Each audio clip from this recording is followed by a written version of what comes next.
Welcome to the Sip and Scale podcast, where we talk about everything business, entrepreneurship, and startups. My name is Blendi Muriqi. I'm the CEO and founder of Delegate.co. Each week, you'll join us as we talk with industry experts and business owners, sharing actionable insights to drive your business forward. So grab your favorite beverage and let's sip our way to success. Hello, everyone, and welcome to another episode of the Sip and Scale podcast. Today, we're going to change it up a little bit. I've interviewed entrepreneurs, business owners, people in the startup space, but one thing I haven't done is interview my own folks, my own employees and contractors within Delegate to get a perspective on what it's like working remotely as a virtual assistant, what it's like working at Delegate, and talking about Filipino culture. We hire a majority of our assistants out in the Philippines, and I think it's only right that we get a glimpse of what that life looks like. Today, we are introducing Mariane Rose Nillo, the first ever virtual assistant to appear on the Sip and Scale podcast.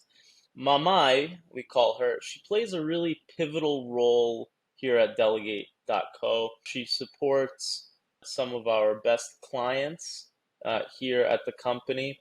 And I want her to be here to provide that fresh perspective on what a VA life looks like, how she helps businesses, short-term rental companies in particular, scale their businesses, streamline their operations. So we're going to hear a little bit about her experiences and how essential she is to a really successful short-term rental operation.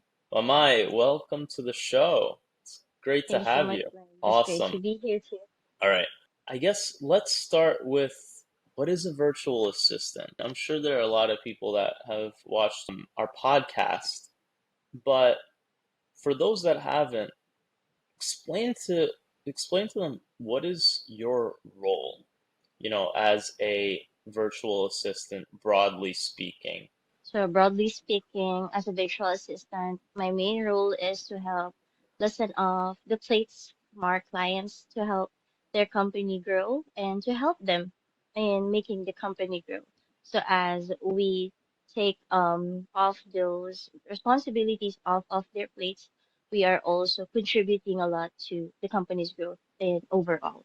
Talk me a little bit through like your story. What I've realized is like a lot of Filipinos that I have met, that I have worked with, they have this transition story where they go from working in corporate and then diving into the startup world. Was that a similar journey for you? Like, talk me a little bit through about like your background and how everything culminated to you coming and working here at Delegate. hmm Yes, it is. I have the same experience where there is really is like a culture shock as well, because coming from corporate, everything is handed out to you. Everything is already in place. Systems, processes, policies, everything is set in for you to follow. Unlike with startup companies, everything is something new and a coaster adventure it is indeed when you start, but as you come over as you grow towards the or with the company, it's very fulfilling because you discover a lot more strengths within you that you Yeah, didn't know you had. And like when you used to be in corporate, everything is just repeating and habitual. Here in startups, you get new habits.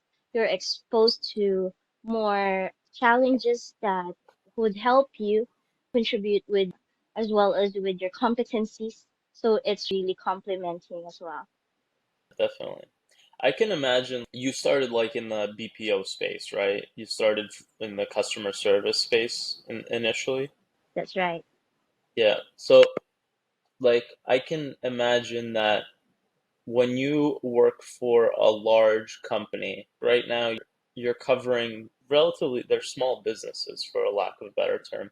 When you're working for a large company, everything is cookie cutter everything is planned out for you, every response, every situation, every rebuttal, it's all planned out. So you don't, as long as you know where to look for information, you're good. And now you get thrown into a client account and they don't have processes in place. You have to think of how to troubleshoot through certain issues. That's a huge transition. Indeed, it is, but it's very fulfilling. What was like one, I guess, reason you transitioned? Because I think I've heard, at least, having worked with dozens of Filipino VAs. There people talk about work-life balance. They talk about their commute. Um, what was the one thing that got you to make the decision, the leap of faith, to say, you know what, I'm leaving the corporate world and I'm gonna go work as a remote VA? Thank you. Well, although there is a great leverage when it comes to being in a corporate that everything is handed out, and there is also challenges or obstacles as you transition to startups VA. It is a great advantage and a leverage as well. The time that is being saved just for transportation, preparing, and going to work, and then vice versa, going home. So that specific time that I can save up is being utilized for me to spend time with my family, especially that I have kids. And of course, I want to be part of every milestones and every memories that they have. And investing through Delegate my time is really worth it because it's giving me that opportunity that I really cannot have when it comes to the normal face-to-face or office setup. Yeah. Do you ever miss that office setup? Like, there's a certain level. I think one of the drawbacks of having a fully remote workforce is you much harder to sustain that office culture of camaraderie where you come into the office and you see the same faces. Mhm. Was that a transition for you? Did you find that difficult, or was it like, thank God, I was so tired of office culture and working in like the corporate setup and commuting. Was that a smooth transition for you?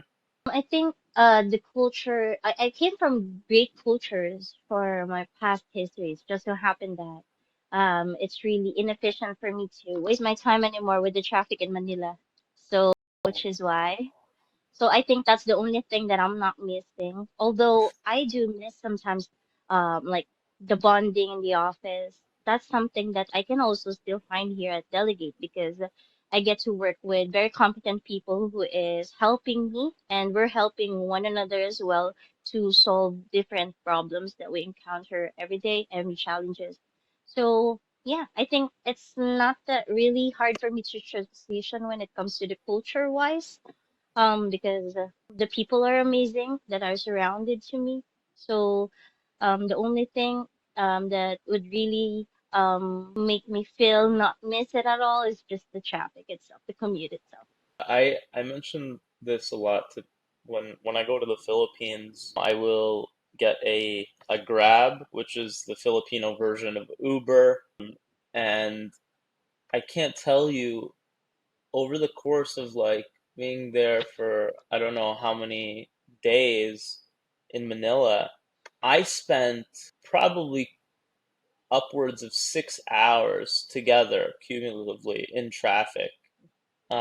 Ridiculous. Like, and this is not, it's not something that you see in other cities where you will be in traffic for 2 hours and you're only like 2 miles outside of your destination, but because there's just so many cars, it's a bottleneck. So I can imagine people being super frustrated, especially on their way back home. they're trying to go see their families, and they're waiting in traffic for 2 hours to get Yes, out of the city. It's just it takes a while. really. Yeah, it's really hard. What is work from home life like now that you've transitioned? Um, I'm sure you see your family a lot more often. What has that been like for you? Well, the great thing about it is that my kids are growing bigger and I don't even realize that coming. So, and I've been with Delegate for a year now. So I didn't realize that as well. And yeah, time flies so fast. I'm enjoying what I'm doing, and I'm also enjoying the people that I'm working with. I'm enjoying that I'm here at home, being with my family. Yeah, So it feels very good for me, and I'm never going back to the old that's setup awesome. we used to have. It's really amazing. So on your end, you're a very so there's different niches in the virtual assistant world.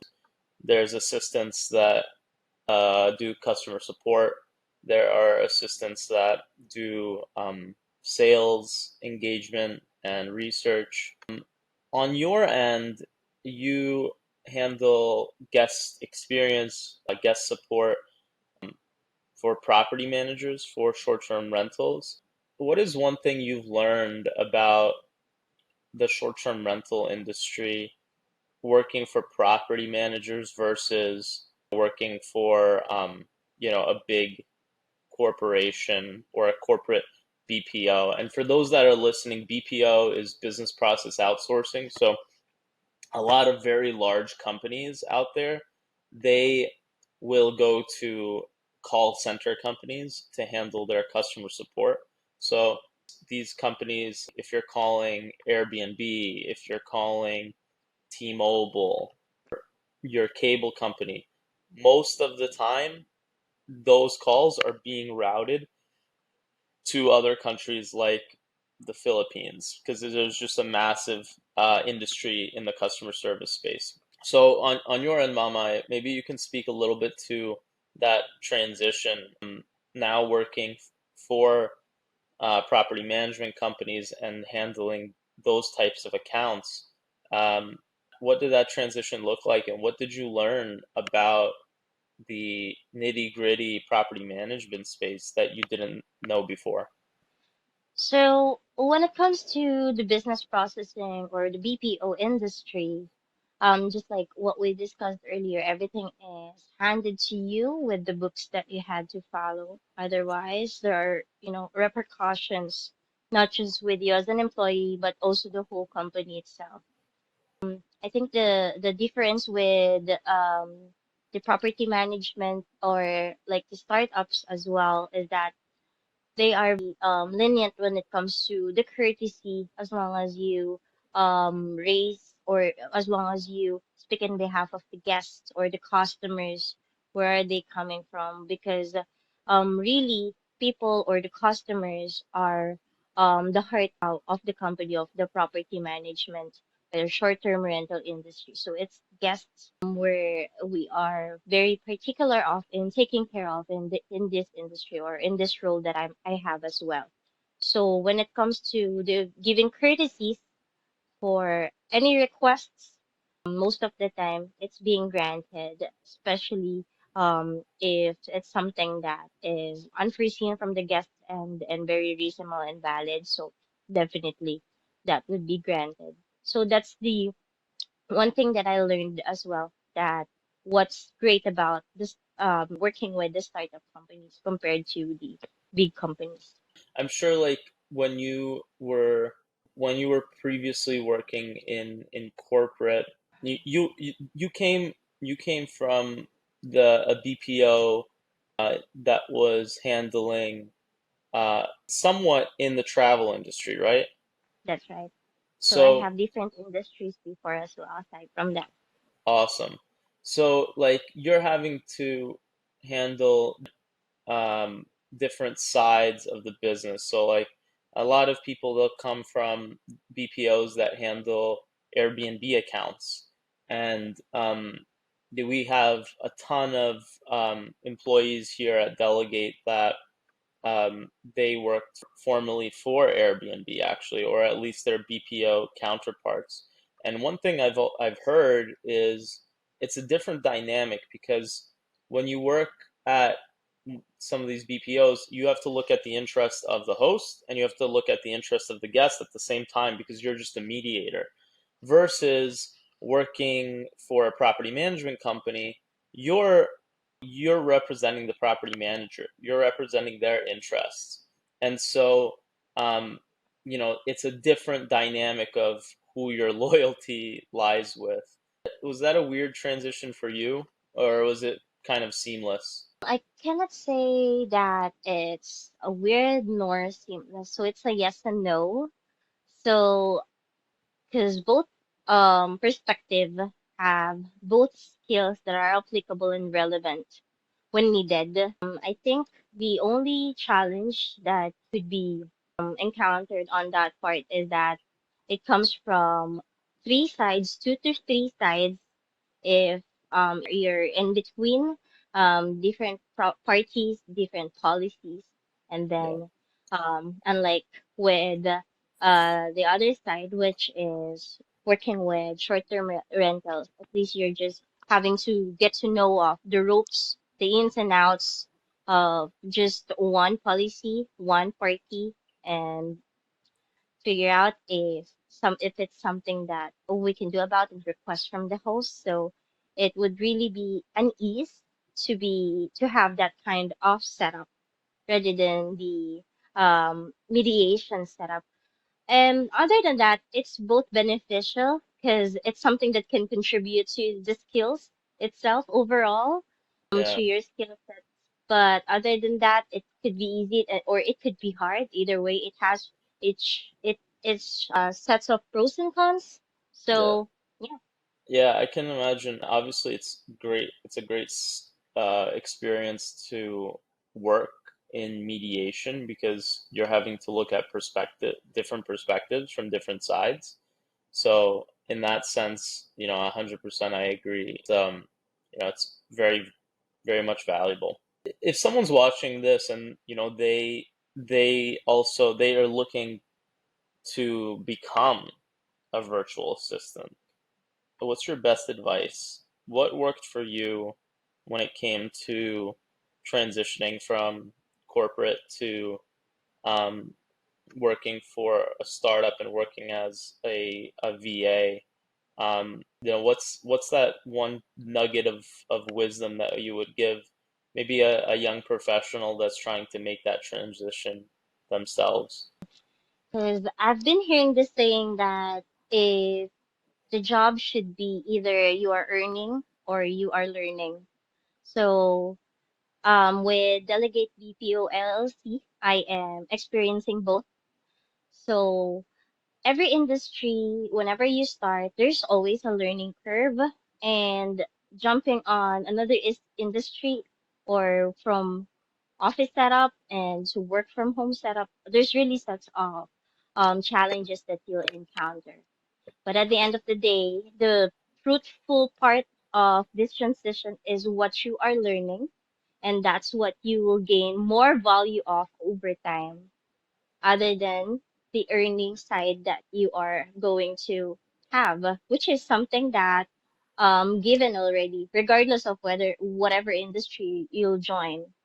But when it comes to the learning, whatever skill sets that you are going to build on to yourself, everything will be encountered here. Everything is going to be tested here. Everything is going to be put in place here. So no tools will go to rust. So your toolbox will be fully utilized. And yeah, so there's no waste here. Unlike with Yeah, the corporate, you're waiting for your time to shine and then it never nothing comes. happens. It never comes because everything is set in place. Everything is all ready. Unlike in Yeah, startups, you'll find yourself more amazing and more valuable as time goes by, as you build your skill sets on. yeah, I can imagine that. So you would say like the most valuable piece of advice is learn, look at the learning side of things, and that you are much more likely to grow in a work from home setup, working um, as a remote VA than working in a corporate setup. You would say that it's much more rewarding, and that the the learning that you receive from that position, it's much more fulfilling. Indeed. Yeah. And Um. aside from that, you give us the space as well to have this all figured out. You gave us all the tools that we need in order to test our skills, which is why I'm really grateful for that. Oh, well, we're very lucky to have you on board, and um, I think everyone has a certain level of potential, and the most successful people in life, what separates them from those, that just kind of coast through life, it's the ability to look at an opportunity and say, this is going to be hard, this is going to be challenging, but if I make it through to the other side, I will be 10 times better off than I was if I hadn't. And in that sense, you know, like for example, you're setting yourself up for success, unlike most of your peers or colleagues in the space that don't take the route you took. So kudos to you, Mamai. Thank you so Um, much. Talk to me a little bit about working with Western clients. Let's where no one's watching, no one's listening right now.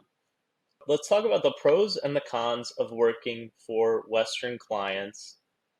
Namely, I want to double click on cultural differences. And I'm a big believer that if you understand where people come from, if you understand their cultural context, you have a much higher likelihood of having good relations with that person, because your conversations, the way you work with them, it comes from a place of understanding. For you, what have been the pros and the cons? That's number one. And number two is, what is one thing that you think Americans, for example, that work with VAs should realize maybe about Filipino culture that they don't understand currently? All right. Well, when it comes to the cons, I think I'll just use the common misconceptions about the Western culture, that because they are very straightforward. So sometimes Filipinos normally get offended of the way how some words are being spoken of, the way how the tone is, which is something that you have to read in between the lines sometimes.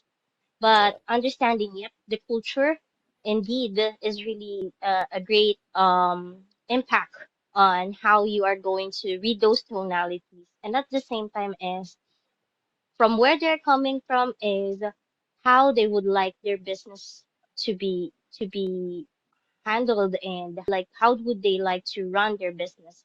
So where are they coming from is reading through their core values and their missions and visions for each. Since I'm working with two clients, I have to do my research as well when it comes to their missions and visions and how do they run their businesses in order for me to understand where they're coming from. So those tonalities and those culture differences with how you take their feedbacks is yeah, something that you would have a more understanding of because what their goal is. So goal alignment with your client is one thing that you can use off to work on those plans.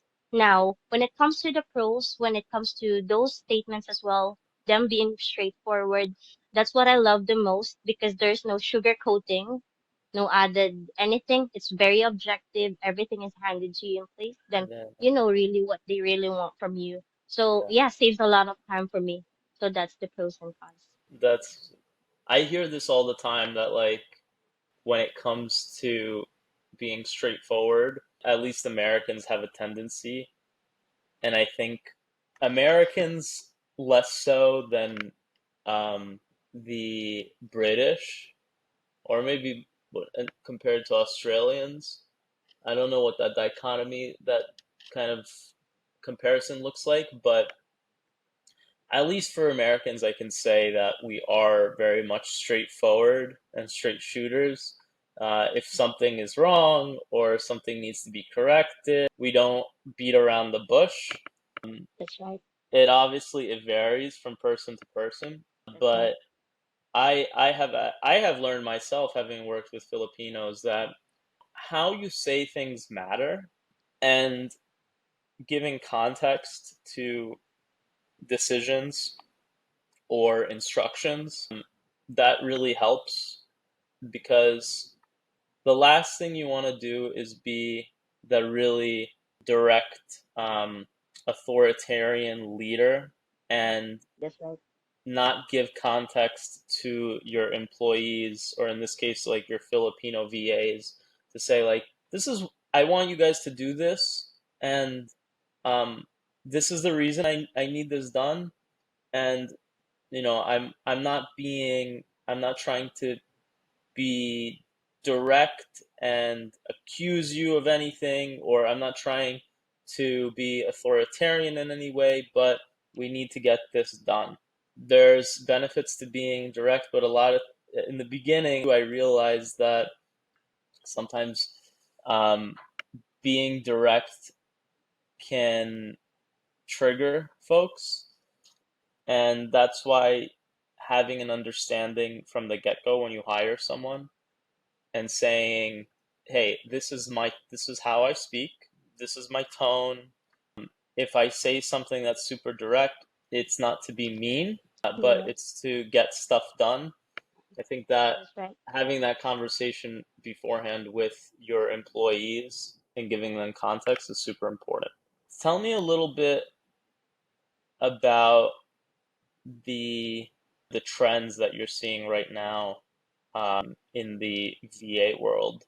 Are you seeing that more people are, their like goal is to become a work from home remote VA? Is that something that everyone is striving for these days, especially in the Philippines?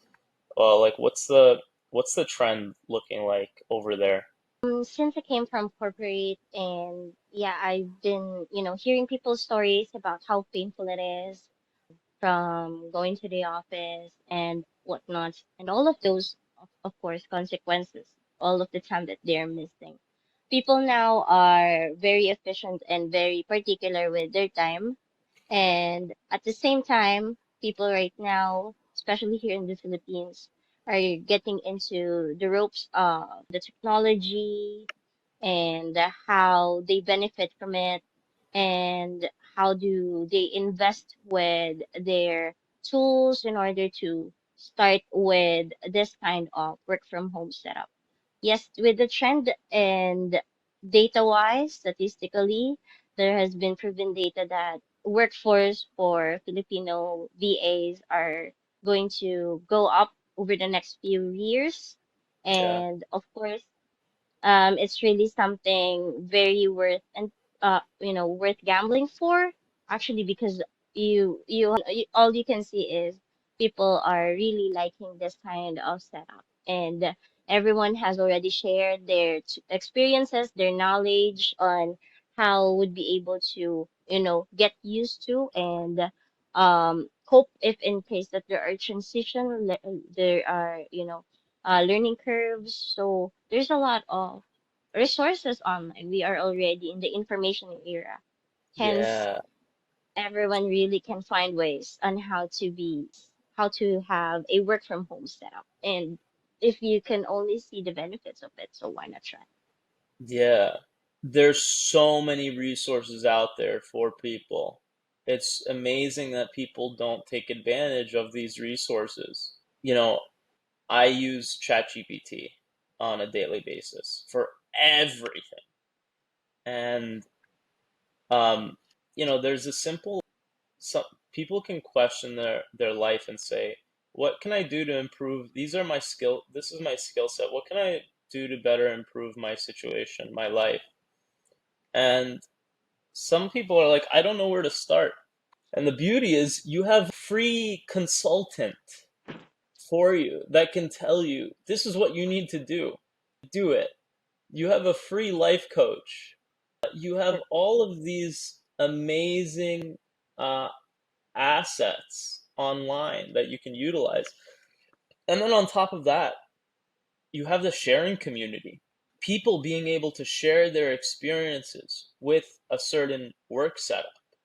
I've seen online so many Filipinos talk about the benefits of working from home and everything, and that I think has spurred a movement in the country of people realizing that they can work from anywhere and work for Western clients as long as they're doing a fantastic job and that they are lifelong learners.